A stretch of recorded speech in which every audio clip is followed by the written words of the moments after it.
ভরা বৈশাখে দুর্যোগের দাপট, ফের চাষে ক্ষতির আশঙ্কা। ঝড় বৃষ্টিতে মাঠেই নুয়েছে পাকা ধান, সঙ্গে জমা জলে ফসল পচার ভয়। আলুর পর এবার বোরো চাষেও লোকসান, জেলায় জেলায় দুশ্চিন্তায় কৃষকরা। দিগ্বিজয়ে আমাদের প্রতিনিধির সঙ্গে কথা বলবো। দিগ্বিজয়, লোকসানের আশঙ্কা করছেন কৃষকরা, কিভাবে সামাল দেবেন পরিস্থিতি, কি ভাবছেন? দেখো, এই নিয়ে কিন্তু তারা যথেষ্ট চিন্তিত। আমরা তাদের সঙ্গে আজকে সকালেই কথা বললাম।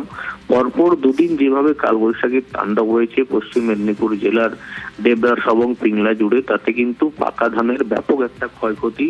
কেউ ঋণ নিয়ে চাষ করেছে, কেউ চড়া সুদে টাকা নিয়ে তারা চাষ করেছে, সার বিষের কিনতে হয়েছে তাদেরকে, অর্থাৎ যথেষ্ট তাদের চাষের ক্ষেত্রে একটা খরচ হয়েছে। সেই ধান যদি তারা না তুলতে পারে তাহলে কিন্তু তাদের যথেষ্ট চিন্তা। গত দুদিনে ডেবরার বিভিন্ন গ্রাম পঞ্চায়েত এলাকা, পিংলা সবং বিধানসভায় বিভিন্ন এলাকায় প্রচুর গাছ ভেঙেছে, ইলেকট্রিক খুঁটি ভেঙেছে। তার পাশাপাশি কিন্তু এই যে পাকা ধান, এক কথায় বলা যায় পাকা ধানে পুরো মই হয়ে গিয়েছে, সেই নিয়ে কিন্তু যথেষ্ট চিন্তিত তারা চাষিরা। তারা ক্ষতিপূরণেরও দাবি জানিয়েছে। ধন্যবাদ দিগ্বিজয়। দুদিন ধরে তো খুব জোরালো বৃষ্টি হচ্ছে। এবার যে জমিগুলো আমরা চাষ করেছি, সেই চাষের জমি যা ধান তো পুরো একবার জলের তলায় চলে গেছে।